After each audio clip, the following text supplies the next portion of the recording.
আমাদের জীবনে একটা অভ্যাস তৈরি হয়ে গেছে, সবাই যেন সুখে থাকে, ভালো থাকে, সবাই যেন কষ্ট না পায়। তাই নিজের সবটুকু দিয়ে তাদের জন্য আমরা চেষ্টা করেই থাকি। বাড়ির ছোটদের পড়াশুনো থেকে শুরু করে বড়দের খুশি রাখা, সব কিছুর দায় যেন নিজের কাঁধে তুলেই নিয়েছি আমরা। কিন্তু এই বাস্তবতার ভিড়ে একটা মানুষকে আমরা খুব সহজেই ভুলে যাই। সেই মানুষটা আমরাই। নিজের শরীর ক্লান্ত, মন অবসন্ন, তবু আমরা অন্যের জন্য ভেবে যাই। এভাবে চলতে থাকলে এক সময় দেখি মুখের হাসিটাই ম্লান হয়ে গেছে। তখন মনে হয় ডিপ্রেশনে চলে যাচ্ছি। নিজের আনন্দ যেন হারিয়ে গেছে অন্যের খুশির ভিড়ে। তবে একটা কথা মনে রাখা দরকার, নিজের যত্ন নেওয়া কখনো স্বার্থপরতা নয়, বরং নিজের প্রতি একটু ভালোবাসা, একটু বিশ্রাম, একটু শান্তি, এগুলোই তো আমাদের বাঁচিয়ে রাখে। যদি মন শান্ত হয়, তাহলেই তো আমরা অন্যদের সত্যিকারের ভালো রাখতে পারবো। কারণ যে নিজেকে ভালো রাখতে জানে, সে পৃথিবীকে সুন্দরভাবে ভালো রাখতে পারে। গুড মর্নিং, কেমন আছো তোমরা সবাই? আশা করি খুব ভালো আছো। প্রথমেই বড়দের আমার প্রণাম, ছোটদের আমার অনেক ভালোবাসা। আজকে একটা নতুন দিনের শুরু, তাই যথারীতি আমি সুস্মিতা চলে এসেছি তোমাদের সাথে গল্প করতে, আর সারাদিন কি করি সব কিছু তোমাদের সাথে শেয়ার করতে। কালকের ব্লগেই তো বললাম শুক্লা আজ আসবে না, তাই সব কিছু আজ আমাকেই করতে হবে। মানে রান্না থেকে শুরু করে ঘর ঝাড় দেওয়া, ঘর পোছা, সব কিছু আমাকে করতে হবে।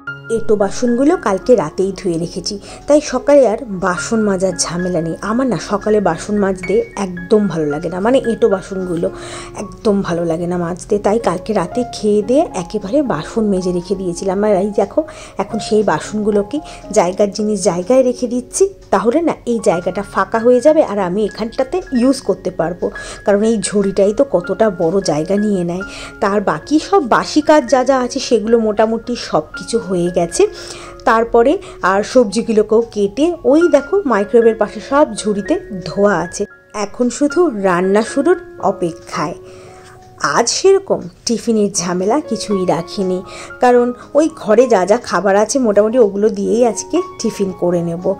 ঋষি বলল দুধ কর্নফ্লেক্স খাবে, তাই ওকে দুধ কর্নফ্লেক্সই দিয়ে দেবো, আর আমি দেখি ছাতু খেয়ে নেবো। খেয়ে নেবো, আর বেশি কিছু ঝামেলা করলাম না। আর এখন বোতলগুলোতে জল ভরে রাখছি, কারণ ঋষি ছোটোবেলায় যেমন জল খেতে ভালোবাসতো, মানে জল খেতে চাইতো, এখন বড় হয়ে না একদম ফাঁকিবাজি হয়ে গেছে, জল মোটে খেতেই চায় না।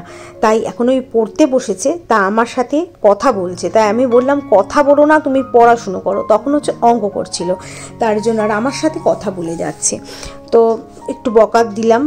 তাই এখন পড়তে বসে পড়েছে। আর এইদিকে না আজকে তো রান্না করব হচ্ছে পেঁপে দিয়ে আলু আর চিংড়ি মাছ দিয়ে একটা তরকারি করব, আর উচ্ছে আলু ভাজা। মোটামুটি সবই তো আগে দেখলেই তোমরা কেটে নিয়েছি, আর এখন না পেঁপেটাকে একটু সেদ্ধ করে নিচ্ছি। আমি পেঁপের সেদ্ধ না করে রান্না করতে পারি না, কিন্তু শুক্লাকে দেখি ও পেঁপে সেদ্ধ করে না, ও একেবারে পেঁপে আলু দিয়ে কষিয়ে তারপরেই রান্না করে।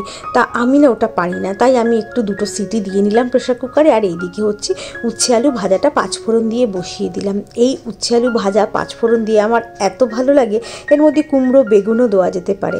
আর ওইদিকে পাশের কড়াইতে দেখো বসিয়ে দিয়েছি পেঁপের তরকারিটা। এখানে আলুটাকেও ভেজে নিচ্ছি, কারণ পেঁপে তো সেদ্ধই আছে। আর চিংড়ি মাছ তো পাশে নুন হলুদ মাখিয়েই রেখেছি, মশলা কষানোর সময় দিয়ে দেবো। চিংড়ি মাছটা আজকে না আর ভাজবো না, আজকে মশলা কষানোর সময় দিয়ে দেবো। ভাজলে না কেমন একটা রাবার মতো হয়ে যায়, ও যেন ঠিক ভালো লাগে না, তাই আমি ভাজবো না, ওই কষানোর সময়তেই দিয়ে দিচ্ছি। আর এখন এই যে ভাজাটা হয়ে গেলে পরে তারপরে মশলাটা তৈরি করে নিই।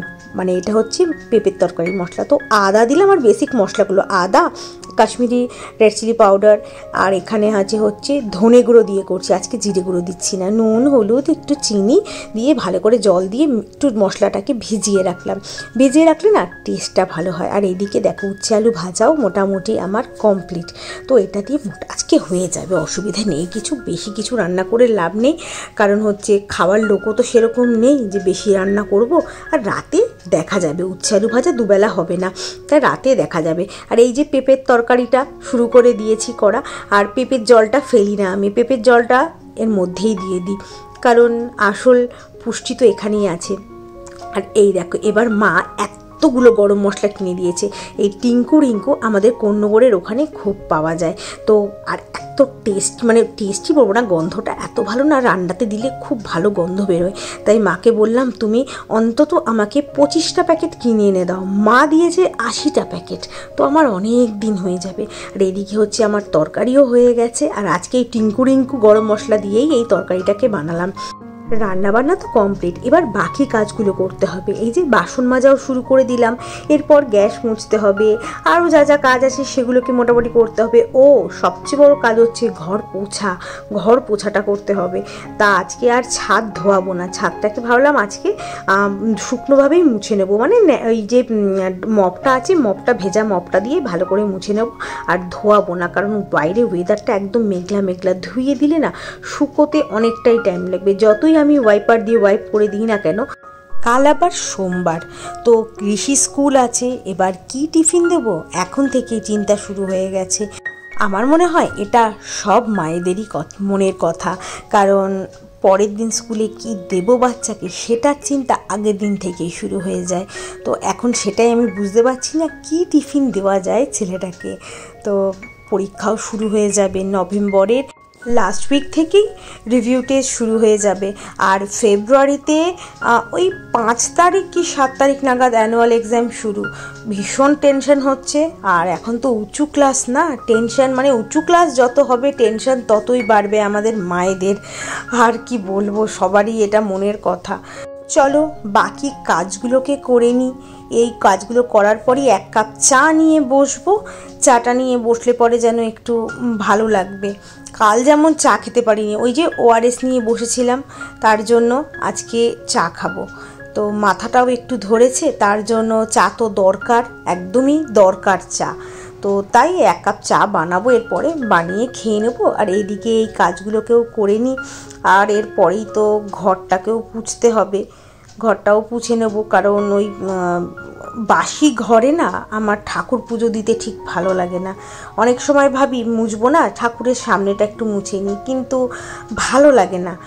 মনে হয় কি একটু বাসি ঘরে আমার ঠিক পছন্দ হয় না ঠাকুর দেওয়া।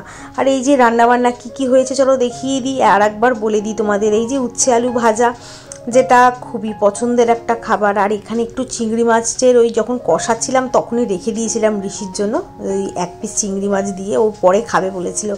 আর এই যে এখানে হচ্ছে আমার পেঁপে দিয়ে আলু দিয়ে চিংড়ি মাছ দিয়ে তরকারিটা কিন্তু দারুণ হয়েছিল, দুর্দান্ত। আজকে এই তরকারিটার মধ্যে আমি মিট মশলা দিয়েছিলাম, ওর জন্য এই গন্ধটাও খুব সুন্দর হয়েছিল, আর খেতেও ভালো হয়েছিল।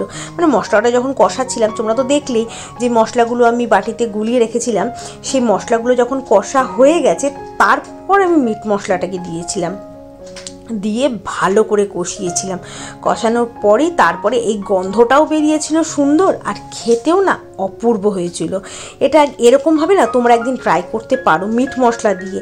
জানি একটু শুনতে হাস্যকর যে মিট মশলা দিয়ে পেঁপে চিংড়ির তরকারি, কিন্তু তোমরা একবার ট্রাই করে দেখো, খুব ভালো লাগবে খেতে। তারপরে তোমরা আমাকে বলবে যে সত্যি ভালো হয়েছিল। তো এইদিকে দেখো ঘর পোছাও হয়ে গেল। তোমাদের সাথে কত বক বক করে ফেললাম আজকে আমি।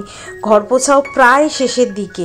আগে বেডরুমগুলোকে করে নিয়েছিলাম, তারপরে বসার ঘর খাবার ঘরগুলো করে এরপরে আমি ছাদ মুছে নেব। তারপরে এই দেখো একদম শুকনো শুকনো করে ভালো করে মুছে নিয়েছি, কারণ ওই যে বললাম মেঘলা ওয়েদার, তাই। Good evening. এখন যাচ্ছি একটু নিচে, একটু অনেকদিন বাদে একটু নিচে যাচ্ছি, কারণ বন্ধুরা মিলে একটু দেখি একটু বসে চাটা খেতে পারি নাকি, একটু গল্প করে তারপর আসবো। বাড়িতে বসে থাকতে আর ভালো লাগছে না, মানে একদম বন্দি হয়ে আর ভালো লাগছে না। তাই সবাই মিলে ঠিক করলাম যে একটু বাইরে একটু বসে গিয়ে। তো তো এখন যাওয়া যাক, দেখি কি করতে পারি না করতে পারি, মানে চা খাবো কি খাবো না, বাইরে যাবো না ভেতরেই বসবো সেটা দেখি। তো চলো তাহলে যাওয়া যাক। আর কিছু শেয়ার আমার করছি না, কারণ বন্ধুদের মধ্যে একটু গল্প করবো, এখন কিছু শেয়ার করছি না। চলো, এই জাস্ট বাড়িতে আসলাম, এখন বাজে 7:15। তো ঋষিকেও নিয়ে এসছে, ঋষি এখন হাত পা ধুয়ে এখন পড়তে বসেছে। চলে আসলাম, তাও অনেকক্ষণই ছিলাম, চাটা খেলাম, সিঙ্গারা খেলাম, সমস্ত খেয়ে দিয়ে তারপরে বন্ধুরা মিলে গল্প করলাম, গল্প করে তারপরে এই আসলাম। কারণ সবারই বাচ্চার পরীক্ষা, সব নভেম্বর থেকে শুরু হবে, সবার রিভিউ টেস্ট সমস্ত। ঋষির তো নভেম্বরের শেষের দিকে ঋষির রিভিউ টেস্ট শুরু হবে, তা ধরে নিয়ে আসলাম, আসতে চাইছিল না, ধরে নিয়ে এসেছি। তো এখন বসে একটু ম্যাথস করবে, কালকে আবার স্কুল আছে, আর এখন ভাত বসাতে হবে।